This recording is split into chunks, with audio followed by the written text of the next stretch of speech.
날씨가 또 쌀쌀해졌는데 이 밤에도 또 하나님의 말씀을 듣고 또 기도할 수 있는 귀한 자리에 오심을 환영하고 축복합니다. 우리 옆 사람과 인사합시다. 건강하시기 바랍니다. 믿음으로 승리하시기 바랍니다. 할렐루야, 할렐루야. 오늘 요한복음 2장 1절에서 12절 말씀은 가나 혼인잔치 집에 위기가 복이 되었다는 말씀의 내용입니다. 하나님께서 하시는 일은 우리 인간의 지식으로는 측량할 수 없는 경우들이 많기 때문에 어렵고 힘든 일을 만났다고 해서 우리는 쉽게 낙심하거나 포기해서는 안 된다는 겁니다. 시편 119편 71절 말씀 보게 되면 다윗은 이런 고백을 해서요. 고난 당한 것이 내게 유익이 되었다. 고난 당하기를 잘했다. 그 고난 때문에 나의 영적인 유익을 가져오게 되었다고 했어요. 거기 보면 고난당한 것이 내게 유익이라 이로 말미암아 내가 주의 율례를 배우게 되었다고 고백을 했어요. 욥기서 23장 10절 말씀에 보면 이 욥도 많은 재산 다 잃어버리고 10자녀가 한꺼번에 죽고 욥의 건강마저 악화가 되는 그야말로 삶의 최악의 위기 속에서도 욥은 절망하지 않고 믿음을 지키면서 이런 고백을 했습니다.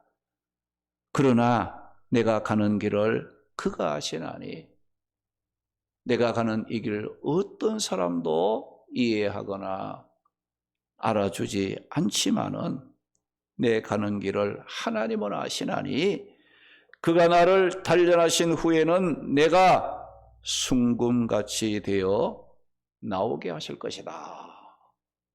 그 고백을 했어요.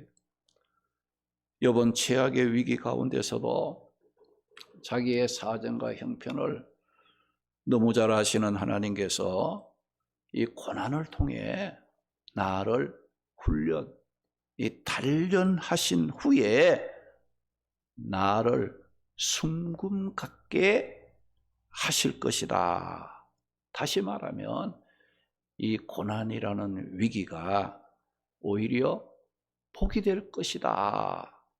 그것을 확신하고 믿음을 지켰을 때 하나님께서 욥에게 어떻게 하셨다겠습니까? 욥기서 42장 10절 말씀 보니까 여호와께서 욥의 곤경을 돌이키시고 여호와께서 욥에게 이전 모든 소유보다 갑절 배의 축복을 주셨다고 말씀을 했어요.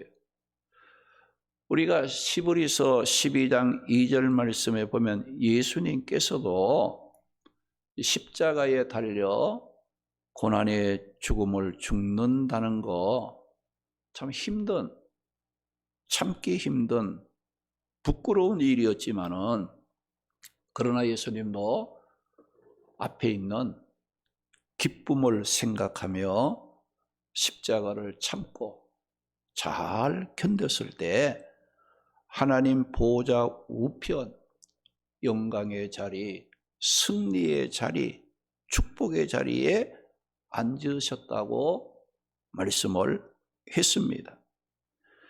이상의 말씀을 통해 오늘 우리 성도들이 깨달아야 할 것이 뭡니까? 고난이 많고 삶의 위기의 순간이 많은 불의한 세상에 우리는 살고 있지만은 우리에게 어떤 교훈을 줍니까? 내가 생각지 못했던 어렵고 힘든 고난이나 또 위기의 순간을 만났을 때 쉽게 낙심하지 말라. 쉽게 포기해서는 안 된다는 것을 교훈하고 있습니다. 왜 그렇습니까? 위기가 복이 되도록 만들어주시는 하나님이 위기 속에 있는 우리 성도들과 함께 해주시고 감당할 수 있도록 인도해서 그 고난을 통과하면서 내 믿음이 더 뜨거워지고 빛이 나고 하나님의 영광을 돌릴 수 있는 축복의 삶으로 인도해 주시기 때문입니다. 고린도전서 10장 13절 말씀에 보면 사람이 감당할 시험 밖에는 너희가 당한 것이 없나니 오직 하나님은 미쁘사 너희가 감당하지 못할 시험 당함을 허락하지 아니하시고 시험 당할 즈음에는 하나님께서 피할 길을 내시고 우리로 하여금 능히 감당하게 하시는 하나님이시라. 그 말씀을 했어요. 오늘 읽은 이 본문의 말씀을 보면 정말 위기가 이 복이 된 가나 혼인잔치집의 이 모습이 나옵니다. 본문 3절 말씀에 보면 포도주가 떨어진지라, 이 잔치집에 포도주가 떨어졌다는 거예요. 이 유대 사회에서는 혼인잔치에 참여한 하객들을 잘 대접하는 것을 대단하게 중요하게 여겼던 겁니다. 그런데 이 잔치가 한참 진행 중에 있었던 그 잔치집에 포도주가 떨어졌다. 이것은 굉장한 위기의 순간을 맞이했다는 거예요. 하객들에게 결례를 할 수 있는 일이고 또 혼주에게는 참으로 난감한 상황으로 즐거워야 할 그 잔치가 예상하지 못했던 위기를 만나게 된 것입니다. 그런데 이 잔치집의 위기가 위기로 끝난 것이 아니고 위기가 복이 되는 일이 일어났다는 겁니다. 어떤 일이 일어났다는 겁니까? 누구도 생각하거나 믿어지지 않았던 물이 변하여 포도주가 되는 놀라운 일이 일어나므로 잔치집의 위기가 극복이 되고 오히려 복이 되는 역사를 가져왔다는 거예요. 잔치집의 위기가 어떻게 극복되었다고 했습니까? 오늘 본문 9절 10절 보게 되면 연회장이 물로 된 포도주를 맛보고 신랑을 불러 말하기를 사람마다 먼저 좋은 포도주를 내고 취한 후에 낮은 것을 내거늘. 그런데 이 잔치집은 갈수록 좋은 포도주가 나온다고 칭찬을 받는 잔치집으로 위기가 극복되었다는 것을 말씀하고 있습니다. 우리 성도들의 삶의 고난과 난감한 위기도 물이 변하여 포도주가 되는 생각지 못했던 놀라운 일이 일어나므로 칭찬과 축복으로 극복이 되기를 바랍니다. 할렐루야, 할렐루야. 잔치집에 그 포도주가 떨어져서 정말 기쁨이 사라지고 즐거움이 사라지고 정말 위기에 처한 난감한 그런 처지에서 물이 변하여 포도주가 되므로 다시금 기쁨이 살아나고 즐거움이 회복되고 또 연회장은 이 집은 참 이상하다. 다른 집들은 좋은 포도주를 먼저 내서 취하면 그때는 낮은 질이 나쁜 포도주를 내는데 이 집은 갈수록 더 좋은 포도주가 나오니 이게 이상하다. 연회장이 잔치를 주관하는 그 연회장이 칭찬을 받을 정도로 그 위기가 좋은 축복으로 극복이 되었다는 겁니다. 그러면 이 포도주가 떨어진 위기를 만났던 잔치집의 그 위기가 복으로 바뀔 때 그냥 저절로 우연히 된 것이 아니고 물이 포도주로 변하여 위기가 극복되는 그 과정에는 어떤 일들이 있었다는 겁니다. 첫째는 예수님께서 그 잔치집에 계셨다는 것이고, 둘째는 무슨 말씀을 하든지 그 말씀에 순종하는 하인들이 있었기 때문이라고 했습니다. 오늘 본문 1절 2절 보면 가나 혼인 그 혼례집에 예수님의 어머니도 계시고 예수님과 제자들도 혼례의 청함을 받았더라. 그 말씀하심으로 포도주가 떨어짐으로 위기를 만났던 그 잔치집에 누가 함께 했습니까? 예수님이 그 잔치집에 함께 계셨다는 거예요. 예수님께서 함께 하시는 곳에는 걱정, 근심이 극복된다는 것을 믿으시기 바랍니다. 오늘 말씀에 잔치집의 혼주는 포도주가 떨어질 것을 미리 예상을 하고 예수님을 잔치집에 초청한 겁니까? 그랬을까요? 전혀 그런 생각 없었잖아요.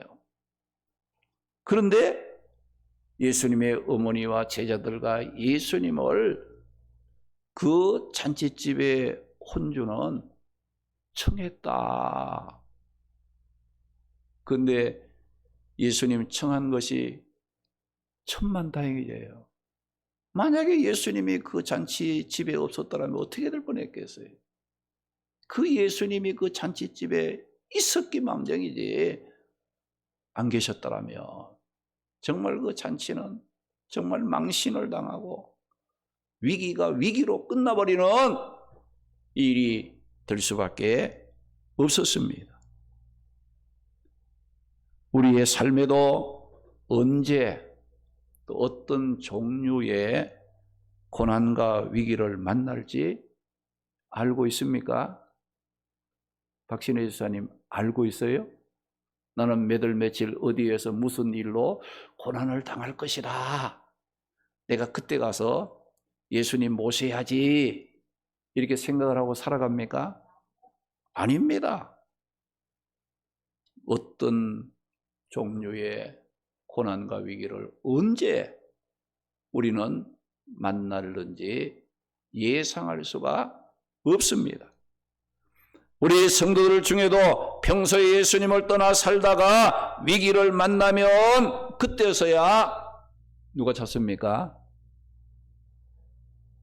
예수님 어디 계시는가? 예수님을 찾는 사람이 있어요.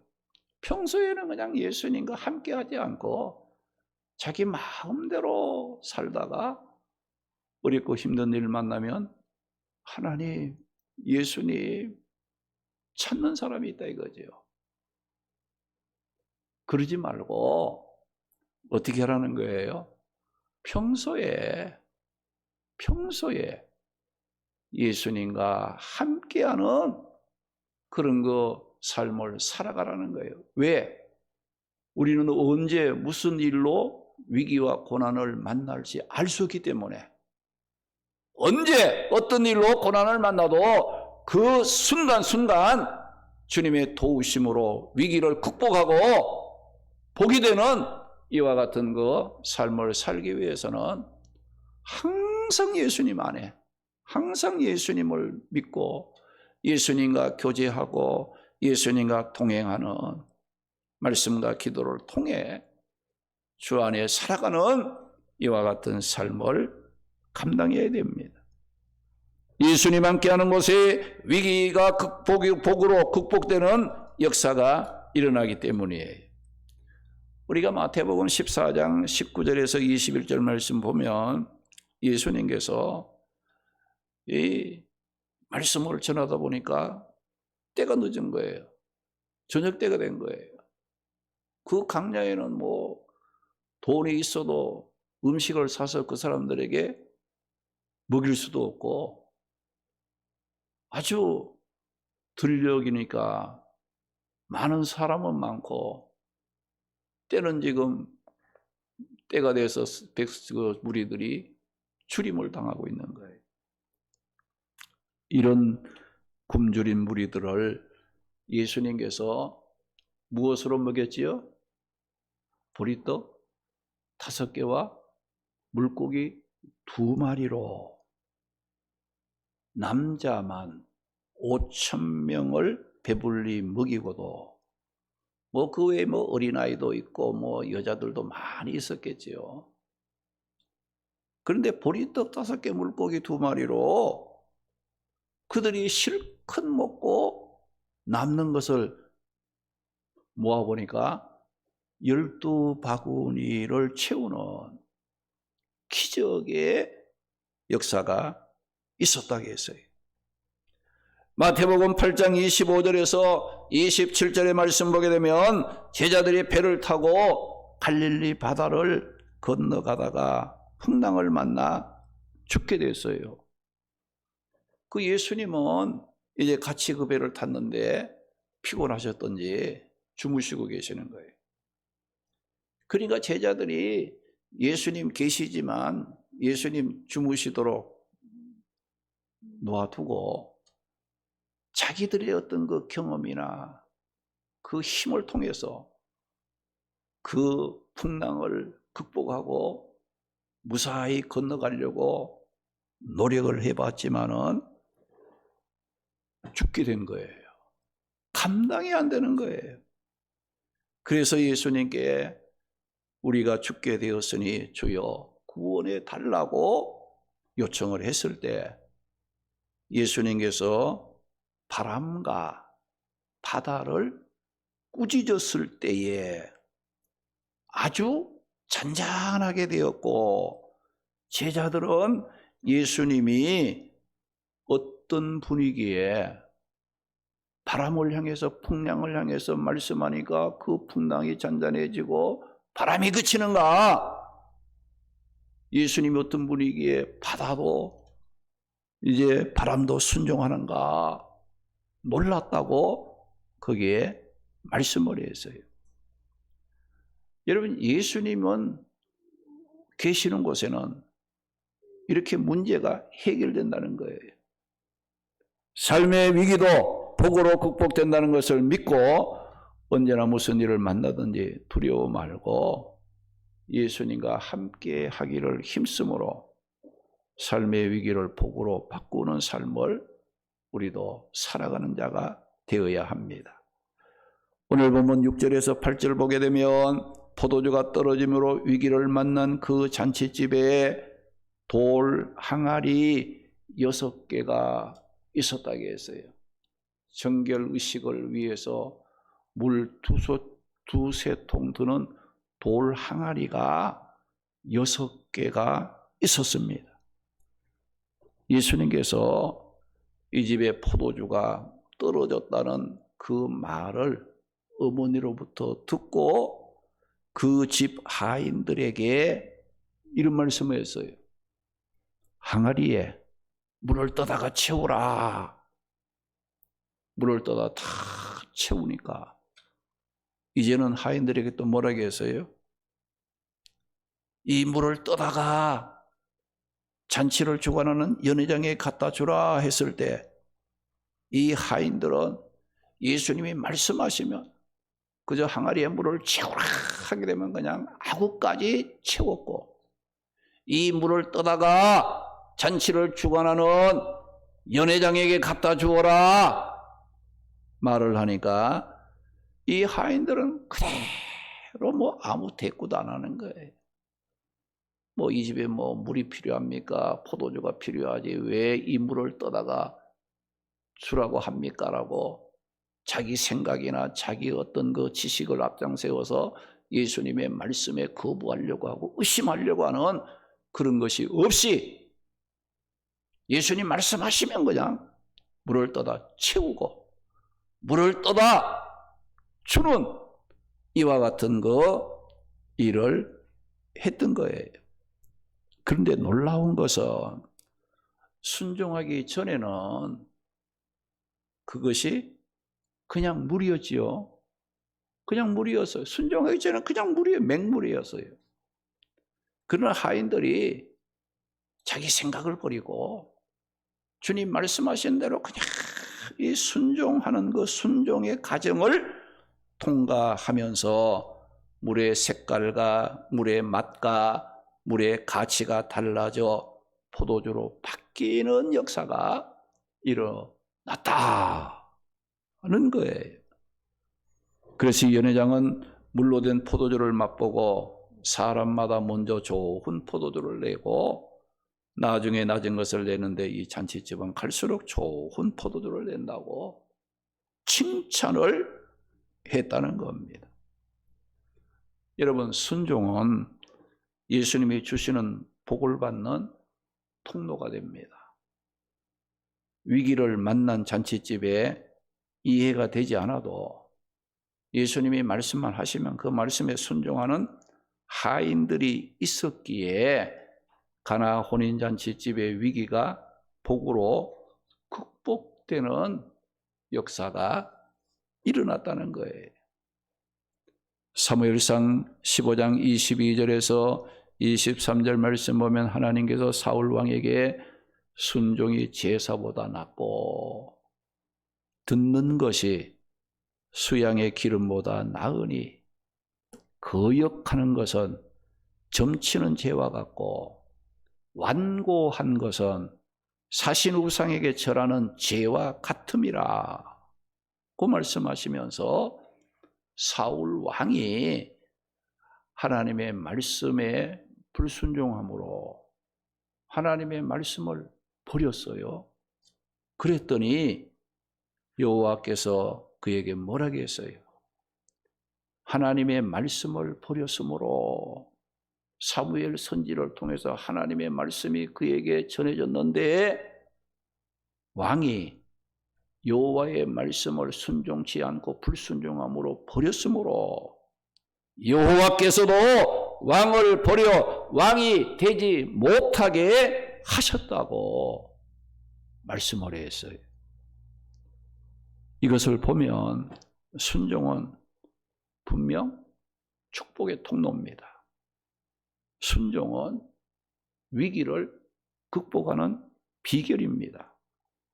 그러나 불순종은 내가 받은 축복을 잃어버리고 버림을 받는 불행한 길이 된다는 것을 기억하고 언제나 말씀 앞에 겸손함을 순종하기를 힘써 자신의 삶을 복되게 만들어가는 성도들이 되시기 바랍니다. 오늘 말씀에 예수님께서 갈릴리 가나 혼인 잔치집에서 물을 포도주로 변하게 하는 이적을 행하셨는데 물로 포도주를 만드신 이적 속에 담긴 뜻이 무엇이겠습니까?